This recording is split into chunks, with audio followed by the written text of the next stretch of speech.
Fanfiction is definitely one of the genres of all time. This video isn't about the editing process or peer reviews or whatever other discussions hover around academia on fanfiction. Rather, I'm here to talk about Project Wingman. But before I can talk about how this game is fanfiction done correctly, I need to define what I consider to be good fanfiction. Still be aware that even though I am not going to summarize the entire game in this video, there will still be spoilers as I discuss particular moments in the plot as demonstrations for the subject.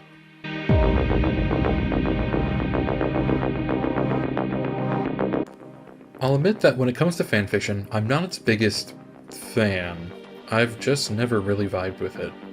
It feels uncanny to me. Additionally, fanfiction has some of the most inconsistent quality in any genre. Still, I think fanfiction can be subjectively good if it adopts certain aspects.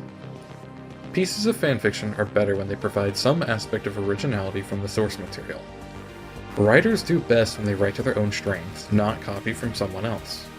Thus, a good fanfiction writer will naturally borrow from the source material, but the more they use their own strengths, the better the final piece will be. A good way to think about the relationship between a work of fanfiction and the source material is that the fanfiction should try to honor the spirit of the material more than try to copy it. Named characters should be consistent, but the way the narration is written should reflect the new writer. An example of a piece of fanfiction that doesn't follow those aspects would be Hunt Down the Freeman. It uses assets from Half-Life, but it fails to add anything meaningful itself. Hold tight about Hunt Down the Freeman though. I'll be talking about that in just a bit.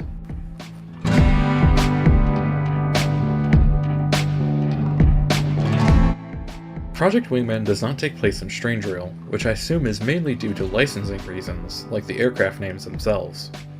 The world is based on her own, but after an event called Calamity. Calamity introduced a new energy source to the world, called cordium, and it is unabashedly the excuse for the new technology. I'm fine with this portrayal because the story is both self-aware that cordium is a sci-fi trope, but can also take it seriously as a part of the larger plot. It's the excuse, but it's also a legitimate force that steers the world and its characters. It may be our map, but the nations are fictional. Project Wingman maintains the spirit of Ace Combat through the delicate political situation that serves as the backdrop of the game. The war itself is like those in the Ace Combat series in practice, but the mood is different. The war is not that your nation was attacked or anything like that. Rather, it's a war for independence, as the nation of Cascadia doesn't want the Federation using Cascadian cordium in their war machine any longer. Something about the world that feels odd is that it feels smaller than Strangereal. That's not a complaint, I just find it interesting. Everything in Ace Combat feels so far away, but in Project Wingman, it feels like the Federation is right there throughout the entire game. Maybe it's just an effect that the geography of Project Wingman is based on real continents, so I have a general feel for distance. Either way, it makes the war feel more intense.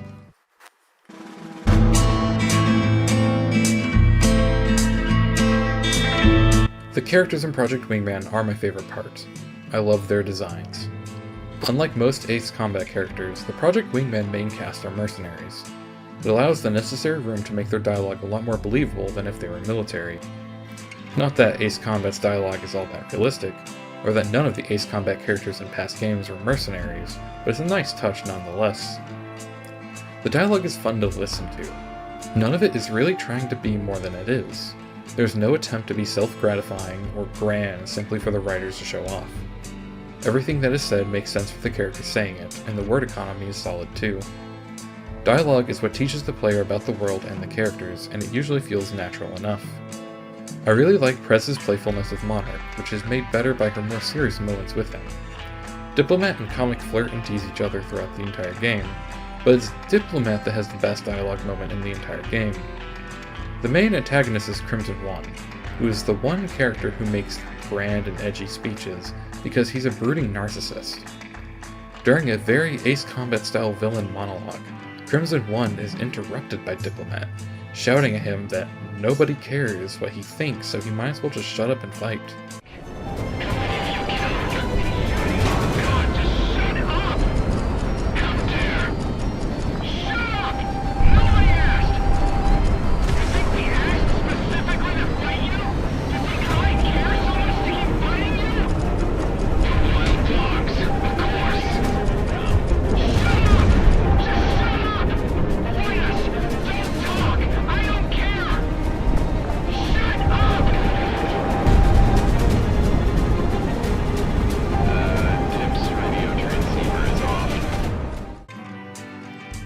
The AWACS of the game, Galaxy, feels a lot like Lancaster in Ace Combat 7, just without the constant food references. I think he is more involved in the plot than his Ace Combat counterparts. In fact, you actually get to escort his plane in Project Wingman, which gives the impression that he's in just as much danger as you are. The effect is amplified with his moments where he's genuinely scared as he does his job during apocalyptic conditions. I mentioned him before, but Crimson One's a great main antagonist.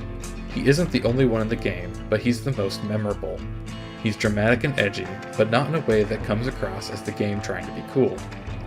Rather, especially with the aforementioned diplomat moment, the game makes it clear that his personality is ultimately his downfall. He can't accept that Monarch is simply better than him. He ends the world twice to vainly try to change that. Even as the war ended, he couldn't let the one-sided obsessive rivalry go.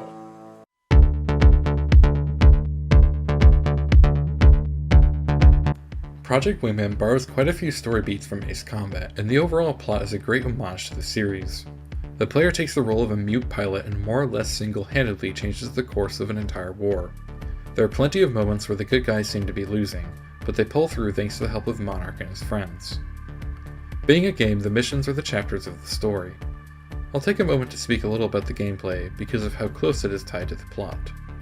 It handles like an Ace Combat game, but it is refined in ways that exaggerate typical Ace Combat flying style. For example, instead of Ace Combat 7's post-stall maneuver, Project Wingman has the angle of attack limiter to do even more absurd flips. The guns are stronger and the missiles are more intense. You may be wondering how that relates to plot, but I say it represents what Project Wingman is. Ace Combat fanfiction that celebrates the source material through highlighting the most commonly favored parts. The gameplay exaggerations are complemented with story exaggerations. The stakes in Project Wingman are higher than the typical Ace Combat stakes to a comical degree. The game is self-aware of the parody and can be humorous about the effects, but it is mature enough to still make a serious story from it. The gameplay and story are so wonderfully balanced and polished together that I can't help but fanboy at how well this whole situation was executed. A beat-for-beat copy of an average Ace Combat plot would be a boring way to honor the series, which is likely one of the reasons the ending makes such a strong twist. The developer behind most aspects of the game has mentioned his reasoning behind the ending, but my point still stands. Remember, originality helps fanfiction. I can't really say anyone was really victorious at the end of the game.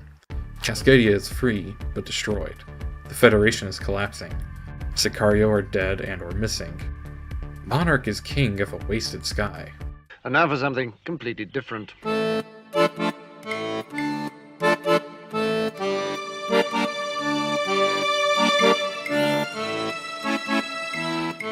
Hunt Down the Freeman is the other side of the coin from Project Wingman. Where the latter soars beloved by fans alongside the series it pays tribute to, Hunt Down the Freeman was slaughtered by the fans of the series it saluted, Half-Life. Theoretically, they should have been very similar. They were both fan projects led primarily by one developer, and they were both crowdfunded. So what happened? I don't want to talk about game development differences, as Hunt Down the Freeman especially has a lot of video essays that can explain development a lot better than I can. I'm just a fox on the internet that writes stories, so that's what I talk about. Before I do though, I feel that I would be doing a disservice to the game if I didn't mention some of the recent changes with the game. Reviews have become more positive since the internet paid any attention to the project, and most sites that would have chronicled information about the game seem to have given up. Yet the Twitter seems to be taking the situation in stride, making fun of the game and just memeing on the situation. I'm actually happy about that. I think it's a better ending than if they just went silent. Back on topic, Hunt Down the Freeman doesn't take any risks for its story to make it more original. It directly ties itself to Half-Life's plot, world, and characters, but it doesn't add anything of value to them. The general concept of the game is reminiscent of Opposing Force, including the name of the main character, but it can't fully commit itself to the concept of playing as the villain. The characters seem to bleed together, with both leads being edgy, one character that I keep getting confused with, and another that I always forget exists. While Crimson One is dramatic and edgy as a parody, the dialogue in this game is at the same level but expects to be taken 100% seriously. Even the gameplay is thoroughly reported as being fundamentally different from Half-Life, by completely ignoring the very features and design philosophy that established Half-Life as cutting edge and placing Valve as an industry leader. Project Wingman is good fanfiction, and Hunt Down the Freeman is the fanfiction that made the genre reputation what it is.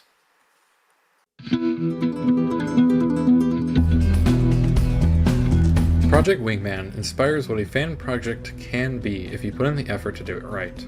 It pays homage to the source material by celebrating it while able to stand on its own. Its story is tight and well thought out, and the gameplay is wonderfully integrated into the story to make for an all-around engaging experience. If Project Wingman was the standard for fanfiction, then I'd actually like fanfiction.